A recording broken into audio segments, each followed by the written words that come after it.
Hi, I'm Daisy, Hi, I'm David. and we're the MSA Crusaders. Hello, listeners. We're here today with that special mystery guest that we have. If you guessed it right, we have Eric Bryant on the set with us. Hey, Eric, how you doing today? Hey, How's Eric. it going, you guys? Love seeing you again. We're looking forward to having you back on here. I was excited, but I want to see who guessed it right. Careful what you wish for. Yeah. How many of you said it was Eric? Anybody? 300 or 400. You're popular, aren't you? Very. Yeah, Eric has quite the blogging and website and social media. That's very definitely has a lot to say. So, Eric, I'm happy you're back. I'm happy you're here. And Even the applause. yeah, right. The orchestra Okay. chorus applause. Yeah. Welcome back. Thank you. What's been going on, Eric, since the last time we had you on? It's been almost a year, I think, hasn't I think it's been uh 6 months. it? Man, all kinds of shit's been happening. I believe between then and now, I started in the My Trial program, which is, again, David mentioned it's all over the blog. I chronicle it.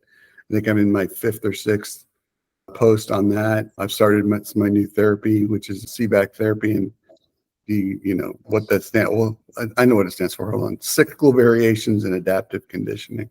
Wow.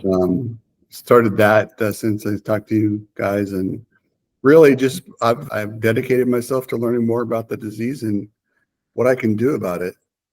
So, catch us up on for our new listeners what the CVAC and the My Trial is. Sure. Let's start with CVAC because it's a little easier. So in general, it's much like hyperbaric pressure. So, but instead of a single amount of pressure or a single level of pressure, it varies. So Okay. it's like going up and down a mountain. It's like altitude adjustment. So when I sit in the pod, it'll simulate me climbing to yesterday 18,500 feet, Wow. and then dropping, and sometimes a little at a time. Sometimes it's a full 18,000 drop to like 2,000 feet. Oh my God. The ears is the one part you have to just get used to. And, they tell me, and I think it's true because I can feel it kind of, they tell me that the ears get used to that, right? So they like stretch out like a muscle.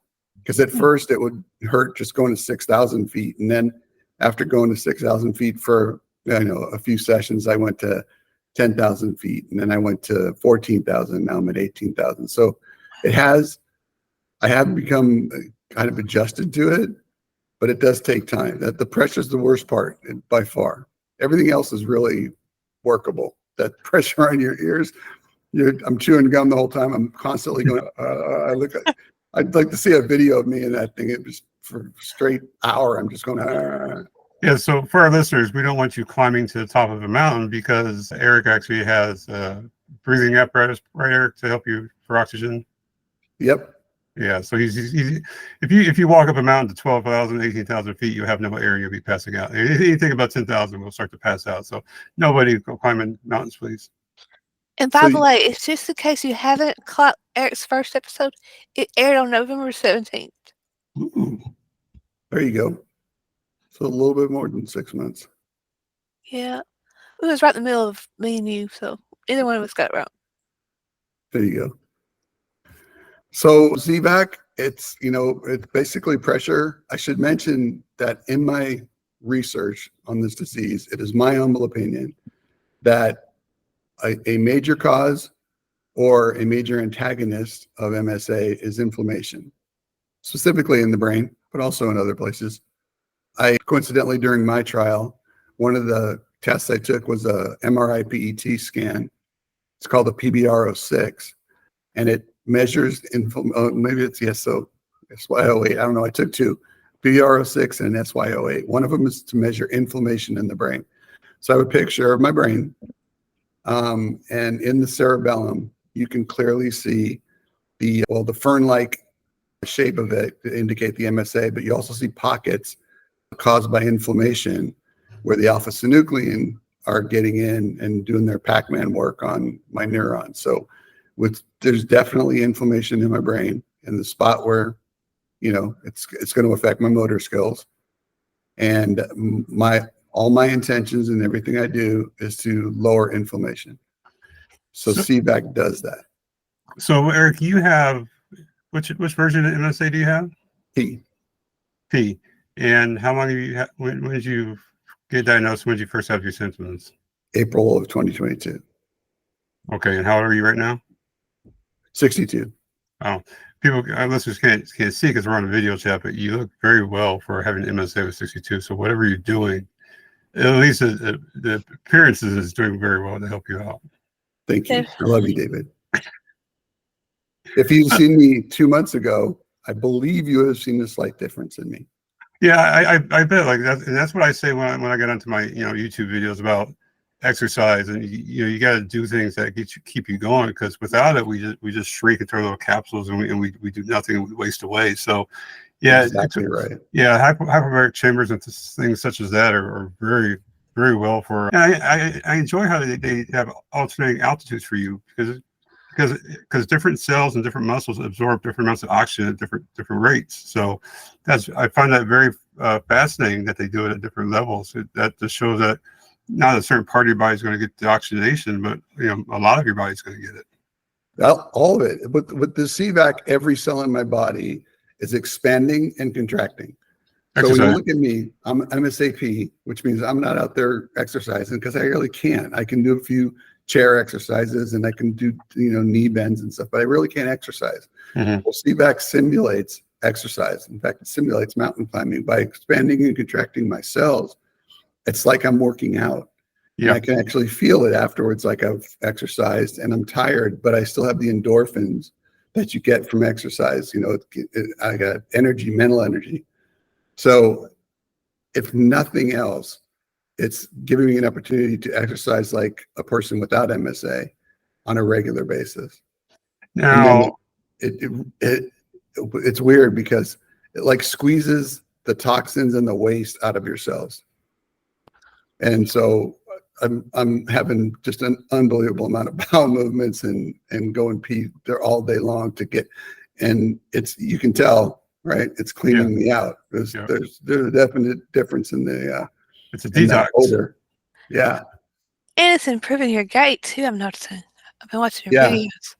If you saw the video of me the day I started, I was able to walk without the walker, although I had the walker a lot. I was able to walk, but I kind of was bouncing off the walls and I noticed. I make it there, but it was kind of ugly.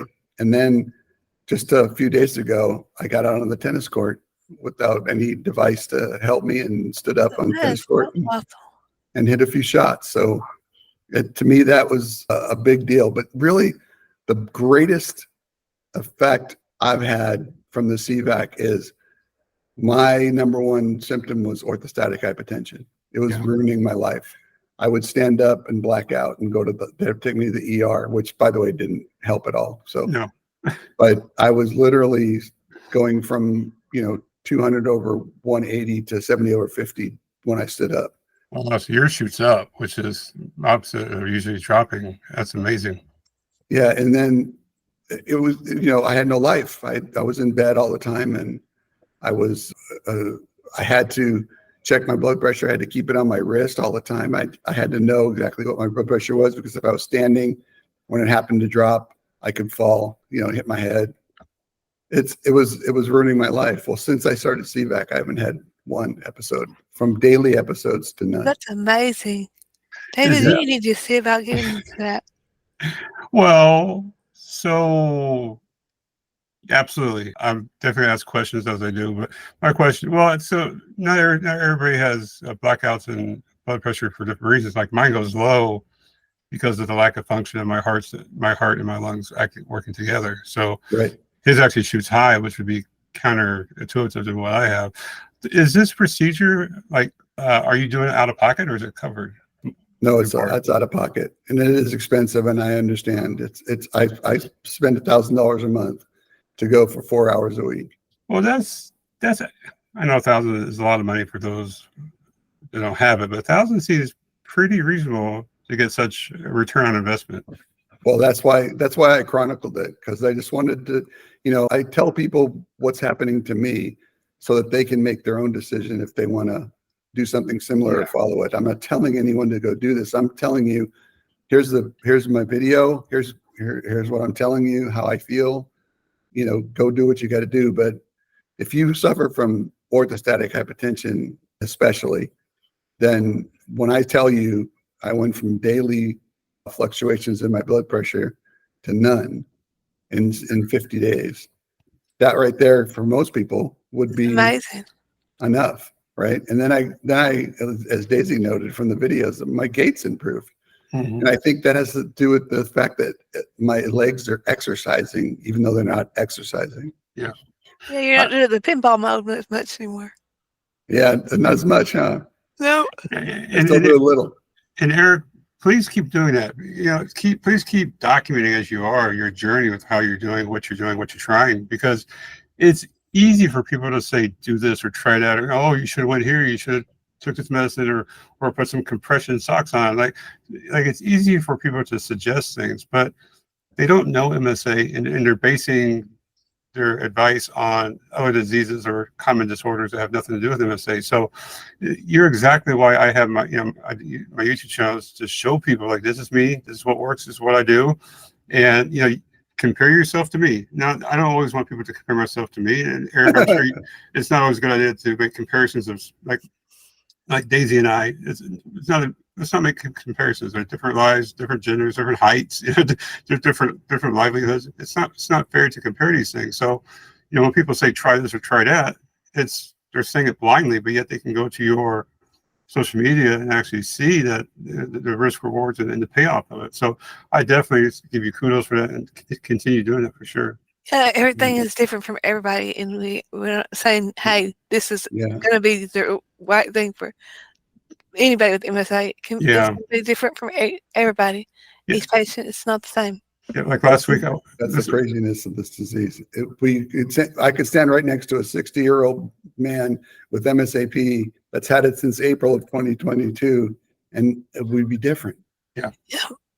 Like I went to my doctor and said, hey, my friend Daisy takes this medicine, and she's like, no, there's no reason to take that. You should be on these other ones. Like even when you want to try things, to be on the same page as somebody else. Oh, the rivalry.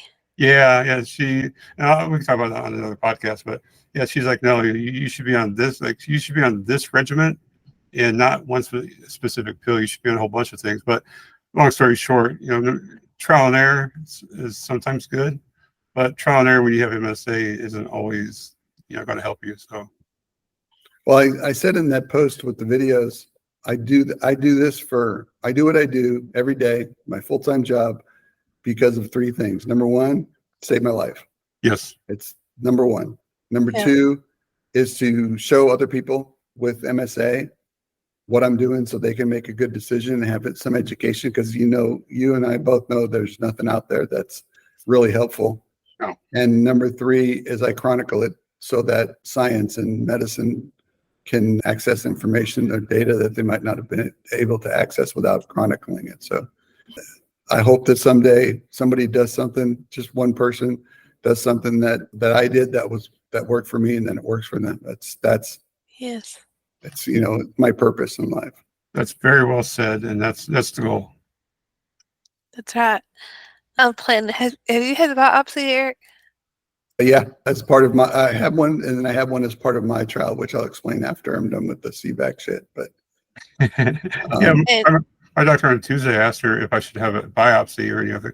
So we're going to repeat some testing for like the DAT scans and PET scans, stuff like that. But asked her she asked if I had a biopsy. I said no. I said, should I get one? She said, absolutely not. She said, there's no reason to waste the money, because you clearly, she says with your clinical findings and all your reports, she says you clearly have MSA P and MSA A. She's like, there's no reason to have a biopsy to tell me what I already know and waste the money. So it's interesting how some doctors start with the biopsy, and some people never even get to it.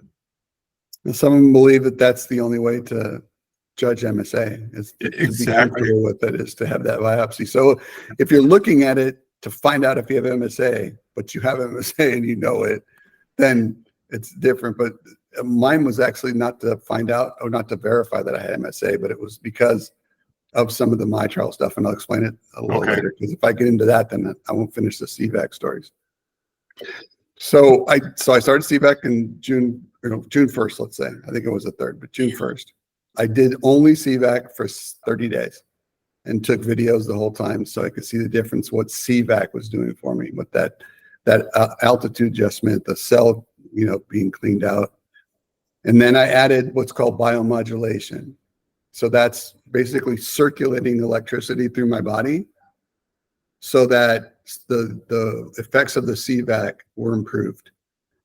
So I actually hold 2 metal pieces, 2 metal rods that are attached to metal plates at my feet. It's steering wheel.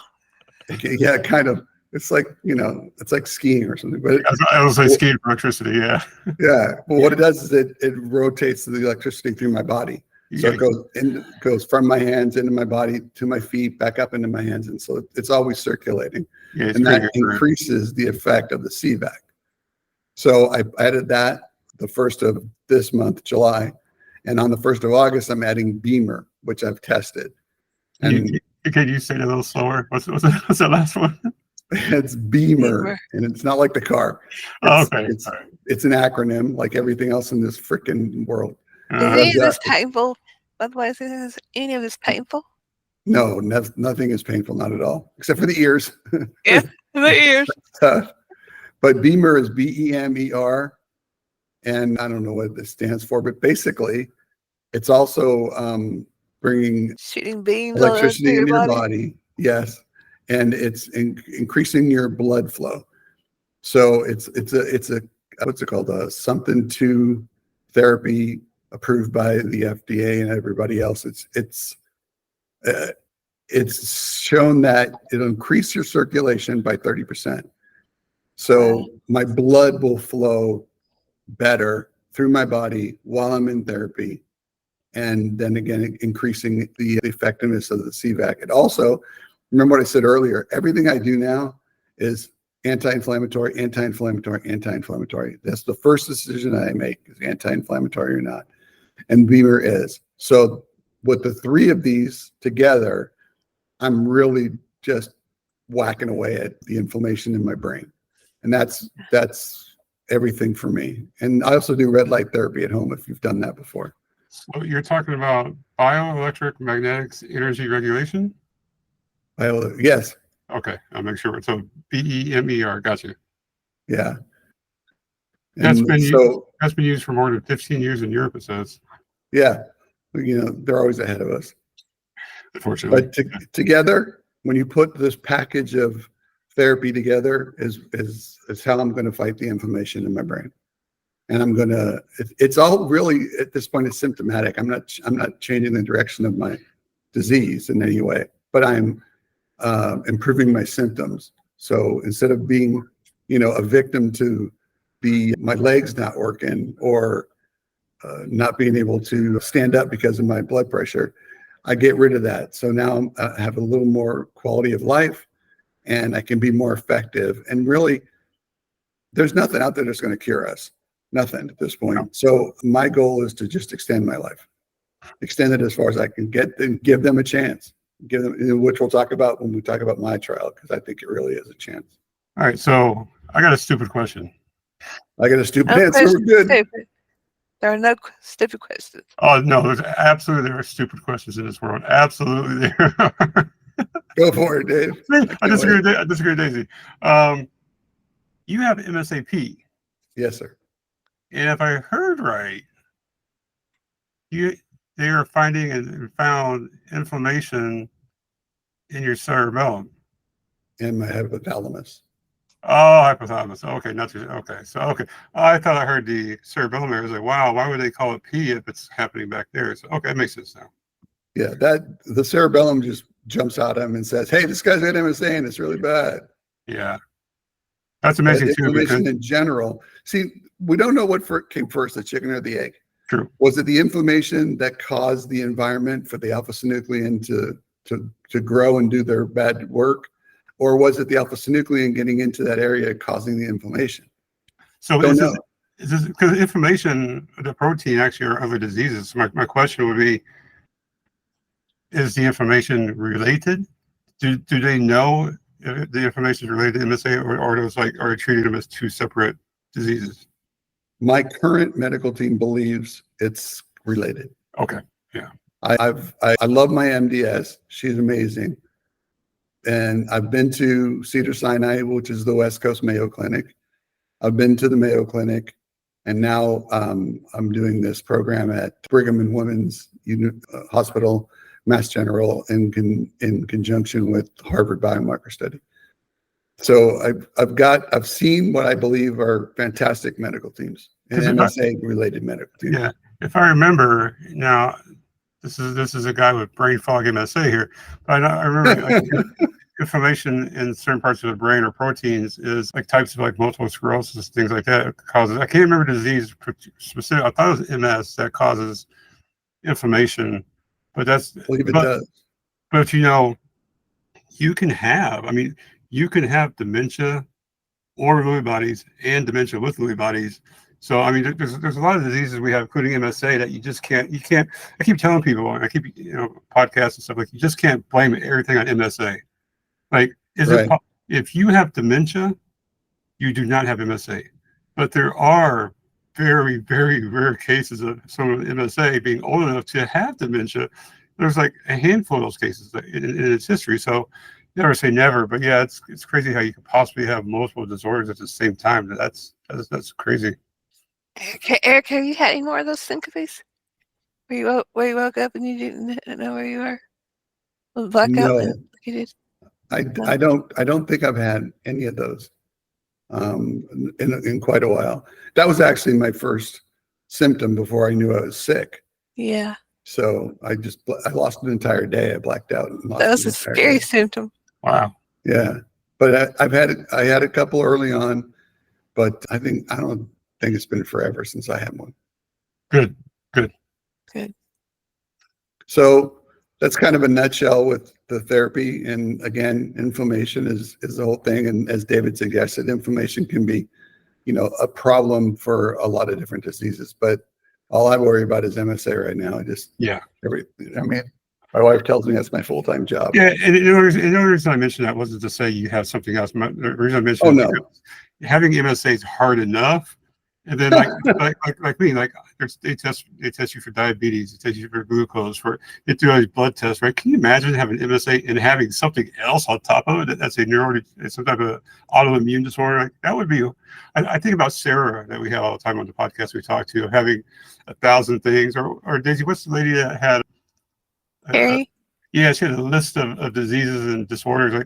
I can't imagine me having MSA today and then having another autoimmune. They thought I had lupus for a while, hit and miss with my MSA, and the symptoms are lupus, right, and shingles, but they went away, which is very normal. So I can't imagine someone having MSA and having another disease or disorder on top of that. That would be catastrophic. Like rheumatoid arthritis or something like that.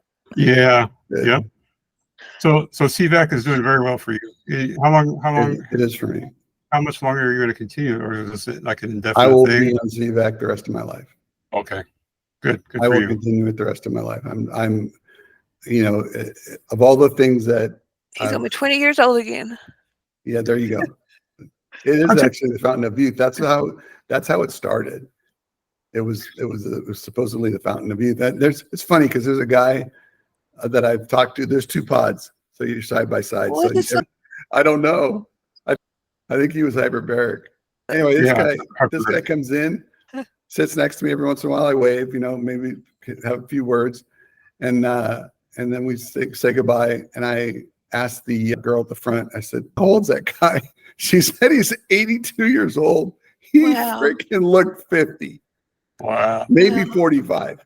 He was in unbelievable shape and just looked great and fantastic. And that's why he's done it for 20 years. So he did CVAC as the Fountain of Youth, and it certainly worked on this guy. Now, your symptoms started when? Right around April 2020. It was just before that I 2020. I blacked out and lost a day. Okay, so your symptoms wise, you're a little bit earlier than me. You're well, about a year, 9 months ahead of me. And you look so well, Eric, on this video. Like, Isn't he? I don't have to see the rest of your body. Like you look well. So $1,000 a month, I believe you said, for visits. 50 a week. Wow, man, that's. I mean, people can't see this on podcast. You can tell people look good. They're He doing something does. right. He's got so much more color. He looks And fit. yeah, and That's what they tell me. if nothing else, Eric, you know this already, but doing what you're doing at least is going to hold MSA at bay. At least some of the symptoms that can be controlled with that CVAC, it's going to hold it at bay from just consuming you right now. So yeah, you can't tell the viewers how well you look. I mean, I'm sure you don't feel that as well as you look, but you look very well. I'll send the check tomorrow, David. I was going to say, listeners, if you haven't seen his videos, be sure to check out his blog and see his videos and how well he looks, because it's amazing. And then Facebook too. I only knew about the website. You have other Facebook. Okay. Since I'm a member of all the MSA groups, everybody who's a member of the group can find me. I got you. I'll find you. Everybody should know who Eric is already. Yes. The coach. Yeah. The Whistle. So that's CVAC in a nutshell. And then you guys asked me about my trial. So again, because my life is research, I found Dr. Khurana, and he is from Mass General, and he was starting a program about 12 months ago called My Trial. And they wanted 20 Parkinson's and 20 MSA patients. I was patient number 13. It is not a clinical trial. He's not testing that, but it's something that I believe is cutting edge. What they're doing is they're breaking down our bodies and saving the data and then chronicling it. So when I first got there, I had to take the two PET MRIs, a number of blood tests, and then again the skin biopsy we were talking about. You said PET, the positron emission, right? The PET scans. Yep. Okay. It was a combination. So we got the MRI and then went into the PET. Yeah, PET is for looking at changes to your structure, your brain. So it makes sense. Right. I tried to get into my trials, so it was too late. I was like past 20. Oh, number 20? Yeah. You never know though, because I think I talked to them yesterday or day before yesterday, and they're looking at growing the program. Oh, wow. The very incredible thing about my trial is the simplicity of the concept. And it's only a concept because they have technology that no one else has. And that's during that PET scan, they have a tracer they invented that can light up the synuclein, the alpha synuclein. No one else can show you. They can show you where it lives, but they can't show it swimming in there. True. Right?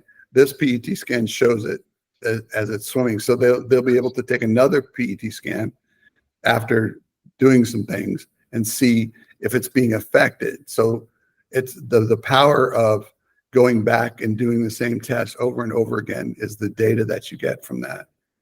So being able to identify my alpha synuclein like that is huge. Then from the skin biopsy, they have the science to produce two things. Number one, stem cells. So they're gonna bank 50 million of my stem cells or whatever they do. And then they can model, and they're very careful to say the word model versus clone, but really it's cloning. They can clone or model my neurons. Now the neurons, as you know, is what's getting all beat up and misfolded and causing all the problems in there, and that's the alpha synuclein just beating the shit out of them. So he can take my neurons and put them in a petri dish, which basically represents me. Unbelievable power in that, because if there are 20 petri dishes with my neurons in them and they drop ATH 434 in one, and they drop TAK 341 in another, and they drop 2008 or 2808, right?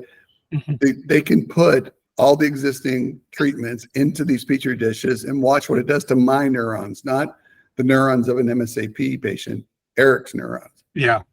And they can say, this one's working, this one's not. Let's put them on this one. So I now can do clinical trials in a matter of weeks or months that would take years. And you can only do one at a time. So you better pick the right one because you have MSA. And a year from now. So what you said, I can vouch for on a different level, because the Michael J. Fox Foundation, which you mentioned on your website, and there's another company, I can't recall the name, I made a video about it. They have found a way to light up, to detect the misfolded alpha-synuclein in a test kit. And the test kit is available, but it's not covered by insurances. It's accurate to over 92% to where they can see the alpha-synuclein.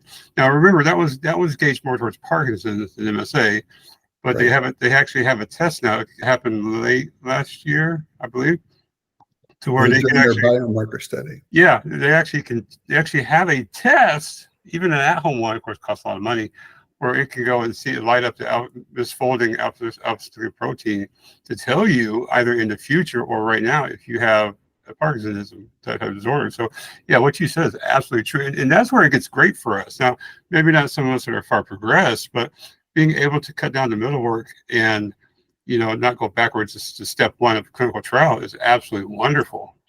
It's incredible because if I was in TAK, it's 57 weeks.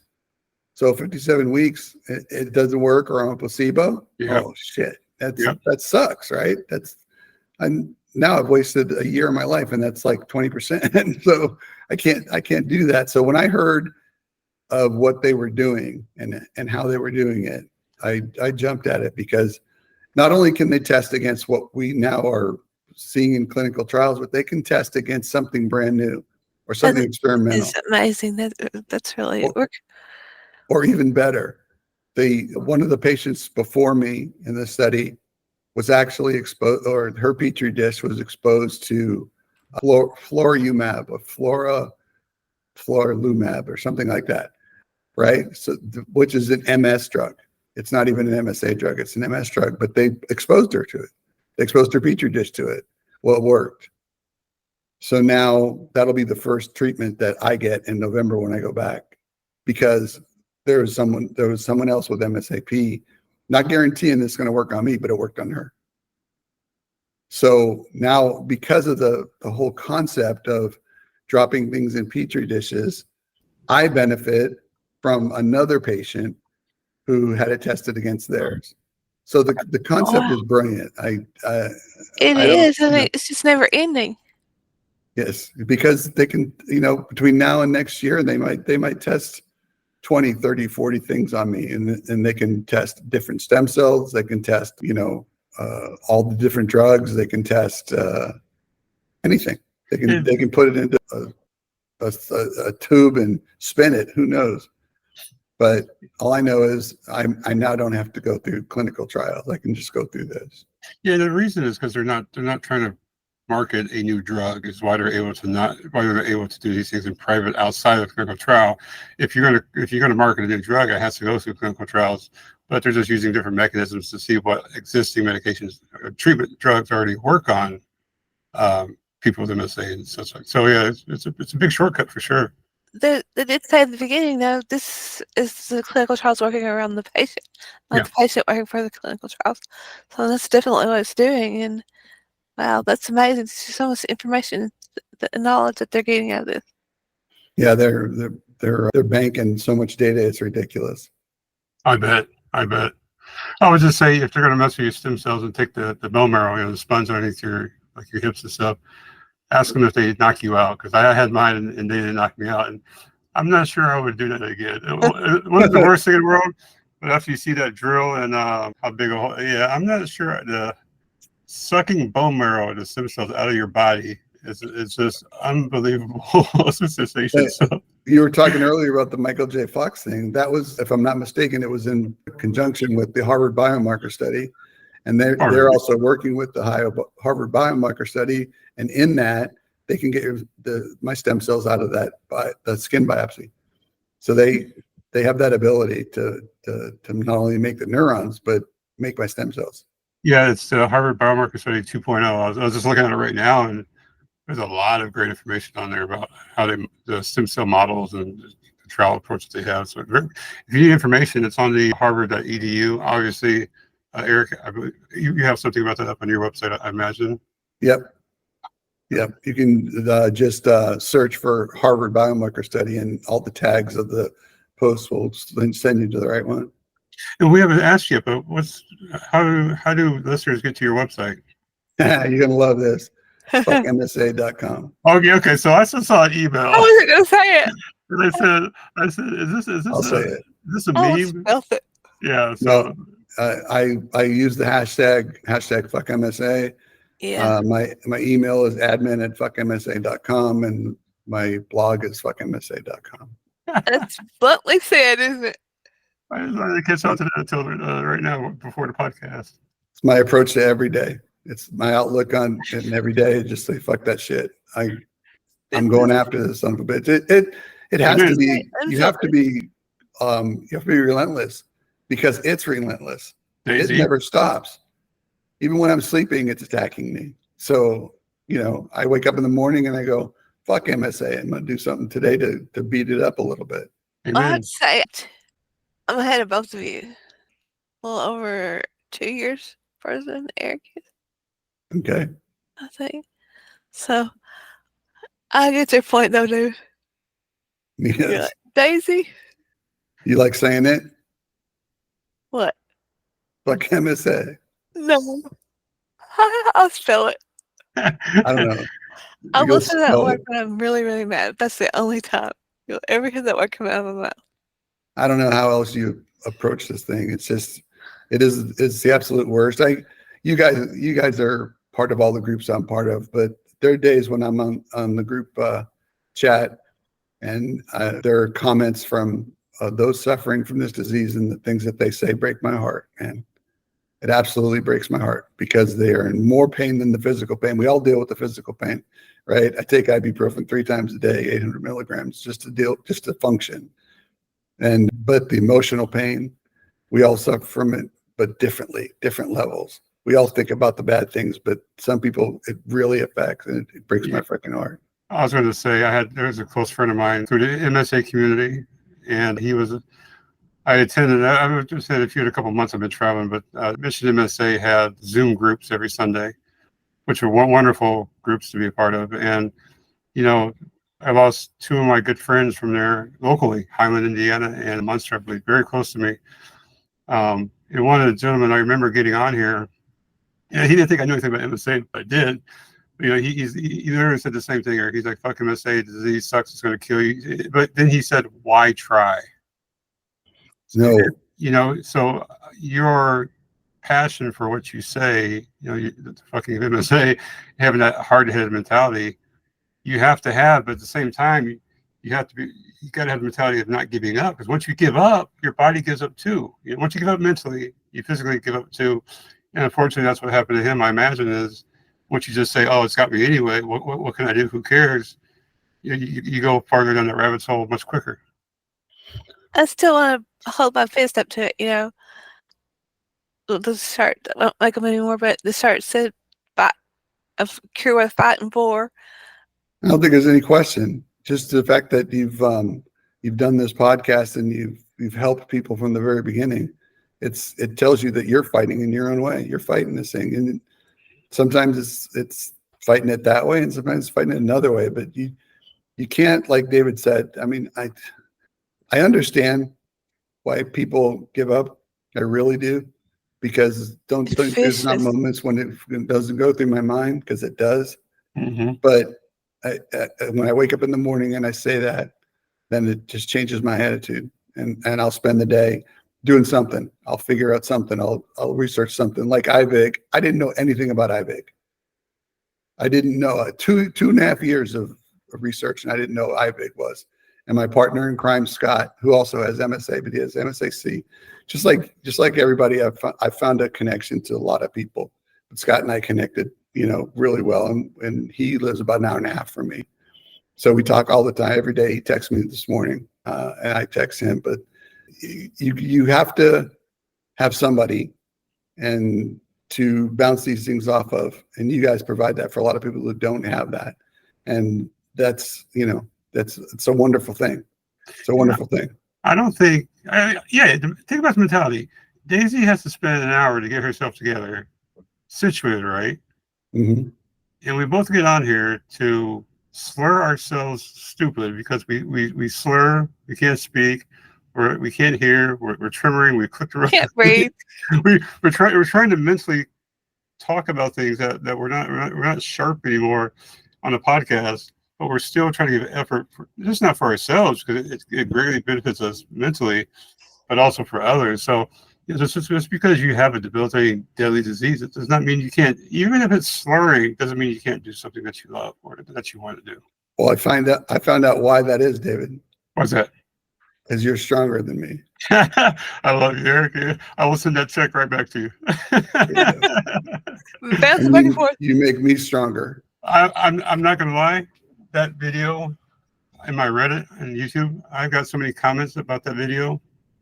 And I thought I came across as cocky, and I did not mean to. But like Erica said, if you don't have that mentality, and it will eat you from within. And I told my therapist that this morning. I was there, my psychologist, my therapist, and mental health. And I told him, I said, I don't think like I need help with a wheelchair. I think of what else have I not tried. And a great example of this, Eric. It's a great example is I wear Nike Fly, very nice, like $250 running shoes. They're like Fly Knit or something, very nice running shoes. The problem is I love them because they're so soft and their air cushions are great, like really great, but they flex a lot because they're made for running. So when I catch myself at the beginning, middle of my diagnosis, following on everything I do, I didn't say give me the wheelchair, Eric. I didn't say give me crutches or a cane. I didn't say this. I said, what else have I not tried that I can try that I can afford, right? Besides taking the damn wheelchair. And sure enough, I went and got me other pairs of shoes that are solid. They have air bubble shoe Nikes, but they don't flex as much. So now I'm able to maintain more stability walking because I just simply changed shoe types. So those listening, I need to understand. Don't ask, do I need a wheelchair right now? Ask, what else have I not tried that I can attempt safely to change it? That's what you guys do. Just reminded me of something. Another thing that I've done is Botox injections in my feet and legs. Ooh. Oh, Now, I do it in my neck. For what though? So you said feet and legs. So why your feet and legs? Really? One of the things that happened to me is my legs started. If this is my feet, they started to go like this. Oh, okay, bowing out. They started to bow to the outside.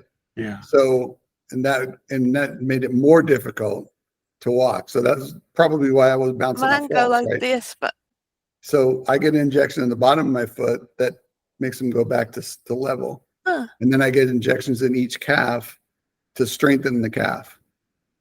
So I'm strengthening my calves, which makes me walk straighter. And I'm putting this Botox in one side of my foot to level it back out because it causes a bump. Does your MDS do this? Yes. She's the one who said, Eric, I want you to try this. So is she the one who actually does the injections, or is that to like yeah, a pump? Okay. She does the injections. It's so again, outside the box. Yeah. Think, You try. have to. What else have you not tried? And that's a good example. Yeah. And if it makes sense, do it. One of the things I was saying that I'm farther along than you guys are is because I unfortunately am in that chair. And I still do my swim an hour a week. And I have physical therapy. But I just do my chair for long distances. Yeah. I do walk 85 feet with an up walker. I try to walk. But I've gotten staples in my head from falling. Mm-hmm. So, the scariest part of this whole thing is the falls, right? Because you smack your head and you're gone, and you have nothing. You can't and continue there's to go. so many that have died that way. Save your head. Save your freaking head. Whatever it is. It's why I went to the walker in the first place.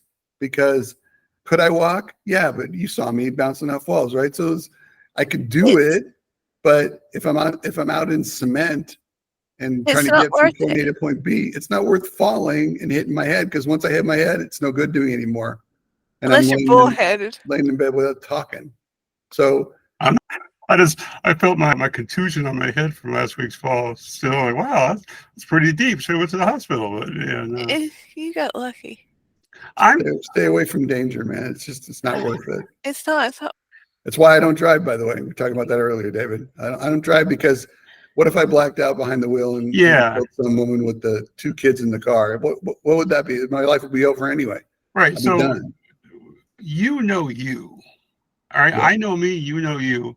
And you know, it's like the kids. It's like my kids, you know, they're trying to be athletic and run. They're like, oh, but my chest and my lungs hurt, because you don't know what exercise is, like long distance running, right? The willpower, because I was a long distance runner through school. Like I enjoy running long, you know, I'm not gonna say marathon, but long distance. And you know, when your chest and abs and stomach start to hurt, the muscles start to kill you, and the burning of your lungs, it's at that time, that mentality that says push on, keep going. It's just a sensation. You're not going to die. To me, it's that mentality that you just have to go no matter what. So yeah, I don't encourage anybody to hurt themselves, but you have to trust yourself. And if you're like me, you know, for good or for bad, who is used to getting hurt and breaking stuff and tearing every ligament and stuff in my body, I'm okay with it. But yeah, definitely don't push yourself to where you're gonna fall down some stairs and save the head. Save the head. Save the head. Not wearing helmets or something. Well, I should have had my hands in front of me. I wasn't prepared, so there you go. Sometimes I can't get my hands in front of me. Yeah, no, they did not budge an inch when I fell. So we'll see. When I used to black out, that was, I mean, you know, when you black out, you go down and you're just a heap of nothing. Yeah. So that's just like, just waiting to hit your head. And it seemed like it was happening in the bathroom a lot. And the bathroom sink is a pointed piece of marble. It's not going to do well against your head, or it's going to do well against your head. Your head's not going to do well against it. But you don't even have notice. It doesn't even give you notice. You're just down for the count. Gone. Down. Used to be that way. Thanks to CVAC. Yeah. I compare it to blacking out because you drank too much, too much liquor. And you drank too much. You kind of get a feel for it coming. Yeah, Derek, I'm dead serious. But if you have like blacked out, like passing out because you drank too much, and yes, I have. You know the sensation is not a surprise to you. You're able to like, oh, this ain't gonna keep going. Now there's a time to sit down. There's a time to stop. But you can manage your way if you are used to the pattern, to the sensations. It's not a surprise to you. You ever see those fainting goats on YouTube? Yes. That's what it was like. I was a fainting goat. All of a sudden, boop, gone. Yeah. Just down. I don't know. David, you said you haven't, but have you ever gotten it where you stand up and your legs you have no legs? You're just standing in the air. So the last 2 weeks, I've been waiting for this spell I've had, this funk. It left the day out yesterday after I jogged a little bit in the video on my YouTube. It actually got much better. So for 2 weeks, my legs were, I don't know how I was standing. I was vertical. I had no sensations like in my knees and my feet, like am I upright or am I tipping over? I don't know if that's the right thing you're talking about, but you just go down. You stand up. You haven't gotten there yet. Well, your legs if you're like me, your legs just kind of get weak, and all of a sudden you're just going toward, you're reaching for things to try to keep yourself up. So my legs will, at the meniscus, at the knee level, they will start jerking so much. So when they're very weak, extremely weak, they'll be spasming and jerking because they can't stay upright. They're giving out like a building collapsing. I sense that way ahead of time, and I know what not to do at that point. So, by paying attention to myself, I'm able to draw it back. But I still go downstairs and come upstairs, even with that being done, because I'm taking that risk. You are taking a big risk. And we all kind of become our own MDS with this disease. Yeah. There was a point in time when, except for the very best in the business, I was, I knew more than they did. I was telling doctors all the time what to do. Yeah. And it was just ridiculous, but you get the specialists, and they can help you. But I said earlier that I went to the hospital, I don't know how many times in an ambulance, because I was out cold and I was down on the ground and everybody panicked and oh my God, call the ambulance. Yeah. But after a while, they give you an IV, they give you some blood pressure medicine, they get you stable and send you home. They don't know what the fuck MSA is. There's no emergency room doctor knows what it is. It's like my daughter, my wife, when I'm aspirating, and she asked months ago, she asked, what can I do when he's aspirating something on his lung? And the doctor says nothing. Heimlich doesn't work for the lungs, for the stomach, not the lung. So I'm sitting whenever I aspirate in front of her, she doesn't even budge an eyeball towards me, like because she knows it's going to come out at some point. Now aspirating could be pneumonia, but she knows that I have my own fight with aspirating things down my lungs, and she doesn't even stare at me because she knows I got it. It'll take 20 minutes, could take 2 minutes, but it's going to come out. So yeah, it's like we become our own best MDSs, and you know, even your partners and spouses and wives and husbands and stuff are the same way. She doesn't look at you because she knows there's nothing she can do, and it just makes her feel bad by seeing it. I could agree with that. Yeah, I don't know that, but that sounds pretty. Yeah. We figured out after I don't know what ambulance ride that 5 minutes in the house is better than 8 hours in the emergency room, because my wife could literally lay me on the ground on my back, lift my legs above my heart. The blood would then go back into my heart and I'd wake up. So she could probably wake me up before an ambulance could get here to take me to the hospital. And I wouldn't have to take any drugs. I wouldn't be, in there all that time. It just, all she had to do is lay me down, lift my legs up. The blood goes back to my heart and I wake up. But Eric, that's dangerous. You shouldn't do that. You should go to the professionals. That's unsafe, Eric. Yeah. After a while though, after she got the bills from the ambulance company, she said, no, we can do this. Yeah, you know what? Should I have gone to the hospital when I about killed myself the 20 times you guys don't know about for this disease? Yeah, absolutely. But what would they have done for me? Nothing. I've done it before. And they're like, oh, we can't find nothing. And since you're back home. You don't even know what it is. I can't tell you how many times the doctor said, I don't know what you have. What do you have? MSA? Okay, I'll go look it up. And they come back and go, oh my God, you have MSA? I'm so sorry. Or you have multiple sclerosis? Yeah, MS. Yeah, not MS, MSA. So that's the life. It's the life of MSA sufferers. It's advocating for yourself to go to that. Constantly self-medicating. So how long is the mitral going to keep on for you? Is it a set period of time or is it forever? Hopefully it's forever because they want the data, right? Okay. So if I live 5 years or 10 years, they want that much data. So for some, in some way, shape, or form, I'll be part of it because it's more of a research than it is a clinical trial. I hope they open that. I hope they open that gate back up. I want to get back in. They have to.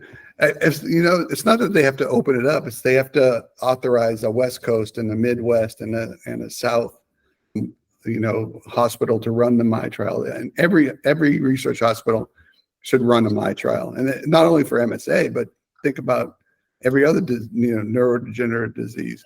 Exactly. It just makes sense. Put me in a petri dish or in 20 petri dishes and test against me.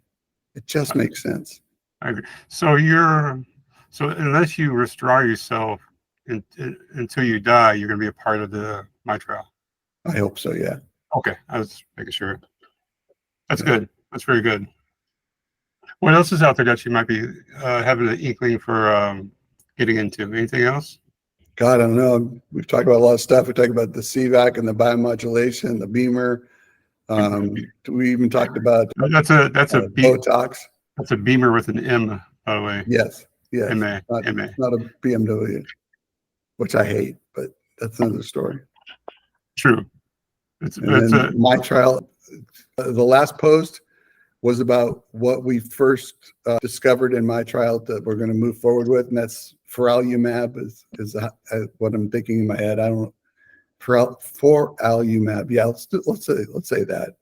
And then also my trial has clear evidence or believes they have clear evidence that GLP-1s help with MSA. Again, anti-inflammatory products, right? So everybody's out there losing weight on Wegovy, right?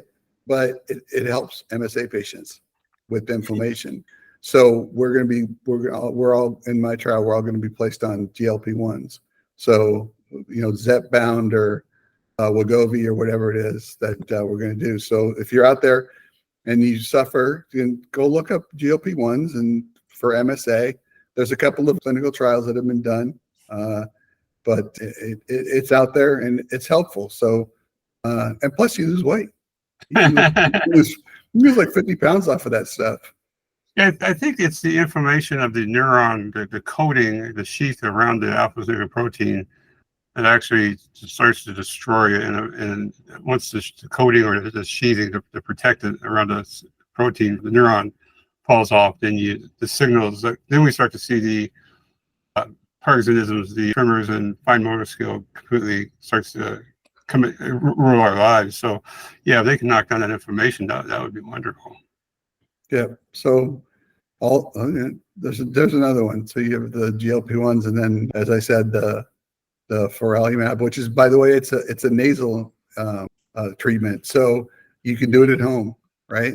I don't know whether or not it's available under Right to Try or compassionate use or anything like that, but go out there and find out. Go talk to your MDS and see what's available to you. Maybe you can get it.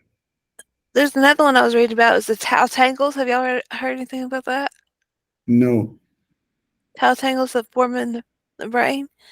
It's a study that shows versions of the tau protein that are more likely to form the sticky filaments seen in brains with people with movement disorders.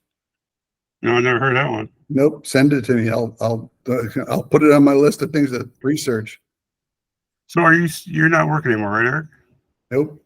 Oh, okay. That's a sore subject because my piece of shit company fired me when they found out I was sick. Really? Yeah. So no reasonable accommodation for you. Nope. Wow. Yeah, mine kind of. Talk about rubbing it in. No, I had reasonable accommodation. A lot of HR didn't hear about it, and once HR got a hold of it, like a year later, then, I don't like saying goodbye after 13 years and not having to get together or actually telling people formally goodbye or passing on the passwords and information, all the documents that I have for training. But I don't fault them because they actually helped me. Because seeing the rate of my decline just in the last year, because I stopped working last September. September, I think. It's in August. They probably did me a favor by getting me focusing on myself and not because relying on work to make you happy. I love my job. I love my career, but relying on them to make me happy and put my MSA out of my mind was only going to last for so long. So I am pretty fortunate that they did kick me to the curb. They didn't fire me, but they gave me as much time as I could, and it's obvious that like they took my really nice director told me, like, you need to focus on your family and yourself. Like work. He's told me, he said, work is going to carry on without you. It's hard to say that, but life will go on without you. But you got to focus on yourself. There's another one. Did you mention this? You might mention this, Eric. APLP1. APLP1. And nope. Sounds like some gas, some liquid petroleum. As a last resort, in my humble opinion, there's always gene therapy. It's an approved treatment that the FDA has approved it for Parkinson's. I'd like you to send me information on that too, Daisy. Well, it's a therapeutic. When you have time. It's a therapeutic. It's not a cure. So I think everything at this point is therapeutic. Yeah, I mean, we mentioned any drug out there for Parkinson's or anything like that is all therapeutic. Yeah, not cure. Therapeutic. Yeah, there's no cure. Yeah. So it just depends how bad your symptoms are and what it's affecting. But Donald Trump mentioned that on his speech the other night. But the right to try, I believe the right to try came to the front in his last administration. I heard that. The problem is there's some other legislation that's trying to be passed even for MSA, which I won't say. It's so we talk about it, but there's other legislation being passed right now that we've actually been part of, specifically for MSA. The problem is, like the right to try, I think only 4 or 5 companies, pharmaceuticals, have signed up for it because even though there's no legal consequences. Can't be sued, right? But the FDA won't hold it against them if something happens because you're giving out people who are terminal or have like no lifespan left. Can you imagine Eli Lilly giving a drug on a right to try? Eli Lilly is a great pharmaceutical company, but giving somebody a right to try and it kills them, and then you have a family member such as David Knox me saying, "Oh, this company sucks. They're horrible. They know what they're doing." Like the slander, the 100 rule, or you tell one person tells 10 tells 100. The slander rule and just the name recognition, Eli Lilly equals murdering people. That's I do not fault pharmaceutical companies for not participating. Like there has to be a different way that they'll maybe give a blind name instead of saying Eli Lilly or Ono or whatever, or have it where the name is never put on a piece of paper. Because otherwise, the risk of their name and reputation is just too great.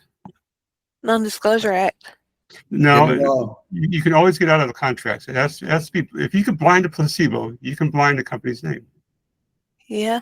In my own honest opinion. That is a good idea. Pharmaceuticals, if you're listening out there. Alterity, if you're listening, you've made the most progress. Yes, I've been reading. I don't know if you had a post about it. Somebody had a post. The 20%, 30%. They are really making progress. Absolutely. Yep, they're out in front. That's for sure. That's good. That's the future for you. So, what do you do in your spare time now? Since we last seen you, Eric, anything good? You said pickleball. Any pickleball? Yeah, I'm hopeful to get back on a court, pickleball or tennis. I'm constantly watching. My wife plays tennis.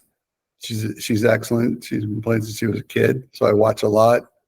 I have a great deal of friends and relationships, social relationships through the tennis clubs. So I get to still foster those. I get to see family and friends and grandkids and kids a lot more now that I do it. So that fills my time because, as you said earlier, there's just no substitute for family and friends. It just doesn't. Are you still coaching from the sidelines? Well, unwillingly, yes. Who's putting you up to it? Yeah. Steve wanted to come say hi, yeah. Well, look, see, I actually, I want to say gave my dog away because I improved her life with another family that here in town when I got sick because I just couldn't take her for walks anymore and all those things that were important. So I found her a better life. She is living her best life. And by the way, they're on Instagram. They do a lot of posting, so I get to see her for almost every day doing stuff that's fun. They have a cabin in Wyoming or Montana or something. They go up to. She plays in the snow. She plays in the lake and the river. And they have another dog, another lab with her that's best friends. So I get to see them playing together. It's really nice. Is Eric going for a Husband of the Year award or something? Like this is you're making us look bad here, Eric. Dog owner of the year. Dog owner of the year. Yeah, a lot of people say, "How could you get rid of your dog?" Until I show them the Instagram. I go, "Here's where she lives now." Yeah, when I was a kid, we had an Alaskan Husky, and he got really big, and we just realized after we bought a new house that the yard wasn't big enough, and so my mother would find somebody had a huge farm, and he could just run rampant and stuff. So yeah, we completely understand that thought. Yep. Oh, Snippy's enjoyed life though. He has it, mate. Good. We'll take it. He's our little MSA mascot. MSA mascot. There you go. I thought it was a horse. No, he needs a T-shirt. Then he'll be all set. Oh, what else here? Get him a T-shirt. Get him a T-shirt. Oh, you're talking about a new logo, aren't you? I don't know what you meant. Could have been a donkey on the logo, but yeah, we probably got a logo put together professionally, so we're gonna start swapping that out on our social media pretty soon. So maybe have a logo premiere if you haven't got ahead of us yet. Yeah, the launch party. Here you go. Just to show it for 2 seconds and then log off. I'm so proud of you and the progress that you've made. Thank you. You're doing it right out there, Coach. Thanks, Stacy. We'll start following in the lead, okay? I hope it helps. Yeah, Eric, I know it helps me, and that was the number one priority. so I know it helps me. I want somebody else to Taking that opinion. try some of it and help themselves. Yeah, that's something to be said, such as myself, my attitude I've spoken about. Eric, what you're doing is instilling in people to keep trying other things. Most things probably will not work, right? We have plenty of people on our podcast who've gone out of country for treatments around the world. We're trying things that we would never try just because we don't think they're good or beneficial, or whatever. But what you're doing, even if you don't think you have the attitude, you do, because it takes effort. It takes pain sometimes to try new therapies, to try something, trying something other than giving up. And that's exactly what I've been preaching for a long time. There's always something else to do, to try. You never know. And what tomorrow's going to bring, you never know. Here you are benefiting, at least partially, from some treatment, which is only prolonging, hopefully, the life we have in MSA, but making the time you have here even better than what it could have been. So I encourage you for trying new treatments and the research to follow through, to have answers, because you just can't get online and talk about something you're doing if you don't have the answers. Yeah. Right? You would be irresponsible, not you, but anybody. I would be irresponsible if I got on YouTube, talked about me going and having GDNF treatment, if I did not have any knowledge of it to tell others. What's the point of bringing it up in public on podcasts and YouTube and stuff if I can't share information or tell people about it? So I commend you for the website you have, very detailed, at copingwithmsa.com. And of course, if you want to reach Eric at admin@fuckmsa.com, more than welcome to. But seriously, I commend you for having the knowledge. You may not be an expert, neither am I. I commend you for at least knowing something about it. You've got some great resources. Thank you. Absolutely. Thank you. That was an admin at fuck.com. No, FUCKMSA. FUCKMSA.com. Oh. That sounds like a song. FUCKMSA. We should make one. Yeah. I have my daughter play the saxophone. Say it again, because I messed it up. It's admin at fuckmsa.com. Oh, I forgot the MSA.com, didn't I? Daisy's a holy angel. She, the Lord blocks it out in mysterious ways. Yes. Yeah. I don't think I own fuck.com. That's somebody else says that. Probably make a lot of money off You of probably don't want to go there. Don't go to that one. Yeah, don't go to that. Go in the incognito window. See, now I got to mark this episode as not made for kids, like explicit language. Eric, there you go. Last question I have. I'm not sure if I asked this the first time you're on, and I'm sorry if I did not. Looking back, oh God, we know causes of we know a big cause of Parkinsonism is pesticides and things like that. Mostly pesticides, chemicals. Besides, not hereditary is different. Do you have any imagination, any idea about how you got MSA? What could have kicked it off? How I got it? No, I don't. But I think I believe in the theory of REM behavioral disorder, because in my 20s I had REM behavioral disorder, and it turned into sleep apnea, and I've had a CPAP forever. And I believe that's an early indicator. Yes, you have a high percentage. I've been told as much as 90% of people with REM behavioral symptoms have eventually gotten MSA or one of the other Parkinson's. Yeah, neurodegenerative disease. Yeah. RBD, REM behavior disorder, is the de facto symptom that says you're going to have it usually within 10 years. Yep. But it's 90% that you are going to have the MSA or Parkinson's. Or PSP, things like that, dementia Lewy bodies. Yeah, RBD can never be dismissed. Now, if you have hallucinations or other things, maybe, but yeah, RBD is the first marker that says you're going to have something bad down the road. True. We all have that, right? Yeah. Yeah. Well, they say 90% of people that have these neurodegenerative diseases, during the interview process, they ask them all the question, have you ever had this? And they ask them, have you ever acted out your dreams? And it's not like talking in your sleep. No, it's acting it out. So I actually jumped out of bed once because I was jumping out of a car in my dream. So if you act out your dream, if you pretend like if you're dreaming you're fighting and you actually hit the person next to you in your bed, you're acting out your dreams. This is the REM behavioral issues that they're talking about.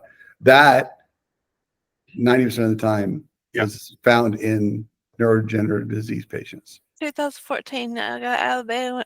I was in the middle of the room around the headboard and started like dealing cards and moving your hand.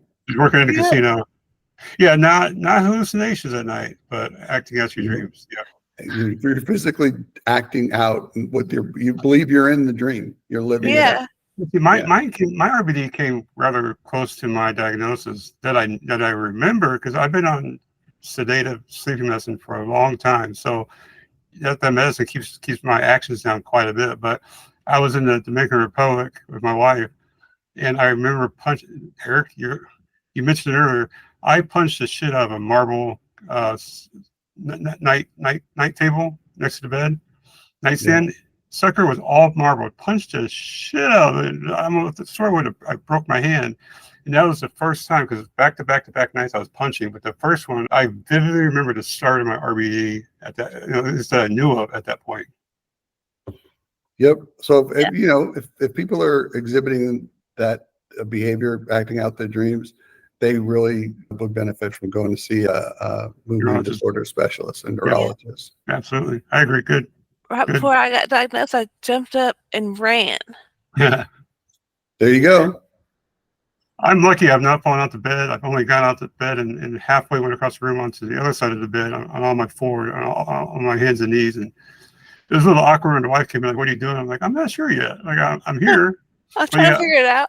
I find it, I do. Maybe it's a man thing, like a violence thing, like punching, shooting. I got cameras on me all night. All I do is move my arms like I'm punching and shooting all night long. So like Eric said, his was. Would you say your first one was? It was jumping out of a car. Yeah, I never had anything like jumping out of a car or a bridge or anything like that. So maybe that's why I went off a cliff. I didn't want to be in it. I jumped out before it went off the cliff. Saved my life. Yeah. No, I also have my neuropsychologist, my neurophysiologist Tuesday. I asked her, I said, because I keep having these reactions to watching movies, TV shows, other people, like you punch, I punch, you kick, I'm reacting to it. But I asked her, I said, I'm not hallucinating. I said, I'll be thinking of things in my brain, like recalling like the Bad Boys, the movie, a scene or whatever. And my body will try to act out like pulling a gun or kicking or like driving. It will try to make those same reactions during the day, but not hallucinating. I've never hallucinated in my life. And she says that she wants to look into the cognitive failure causing that, because that shouldn't happen during the night. Might be acceptable because of RBD, but during the day would be something cognitive. So it kind of goes hand in hand with it. I think I told you this day that I have my remote control is my hospital bed I sleep in on the hanging on my trapeze at night so I can adjust my bed. Well, I ring the dinner bell a lot of times. And at night? Yeah. The other night I woke up with the remote on me, so I don't know what I was doing to it. I rang the dinner bell again. Yeah, I know if I did something, when I wake up, my phone and charger is on the floor. If I know and I also keep my hands together, like holding hands at nighttime. And sort of like Monday was my biggest swing. Thank God I had my hands. Praise the Lord, and whomever you worship, my wife, right? That I had my hands together. The biggest swing in my 4 years of having this stuff that I took. I was so glad I had them together. She's gonna take one in the back of the head pretty quick. So, ouch. But I do encourage, if you have the resources, to get a king size bed. If you get a king size, you're pretty far away that you're, hardly likely you're going to get hit. The Great Wall of Pillows always works too. That too, yeah. The big body pillow. Or sleep in a twin bed. Say it again? Sleep in a twin bed. No, by yourself maybe, yeah. Yeah, that's what I'm saying. Yeah. Not by yourself, so you don't hurt anybody. Yeah, when we go to hotels and all we get is a queen, the wife is like on the edge, and at some point she's like, you know what, it's not worth it. She'll just like on the couch. She can sleep on the other end. Yeah. Or have you sleep on the other end. All you're doing is hitting her feet. I kick too. Well, I have restless leg syndrome, but yeah, I kick as well. But yeah, she's She's learned it. She says as soon as I start speaking, she leaves. She gets up. He's a fighter, even in his sleep. Oh yeah, big time. You fight this MSA 24/7. Well, Eric, I appreciate you coming on. We appreciate you. The listeners appreciate you. It was a lot of fun. It was great times. Thank you for inviting me. This podcast has been brought to you by Defeat MSA Alliance. We want to definitely have you back on, Eric. Okay. Yep. I'm not sure what that time frame would be, but it could be any time. I want to definitely keep up to all your blogs, keep up with what's going on at CVAC, because you're making great headway, and keep fighting for all of us. Reach out. Absolutely. Better to die happy than die sad. So, and Eric, you are definitely doing it the happy way. So get busy living or get busy dying. Yeah. Again, get to Eric's blog, his website, copingwithmsa.com. And thank you again, Eric, for coming on. Appreciate it. Thank you. And don't forget, we're all MSA Crusaders.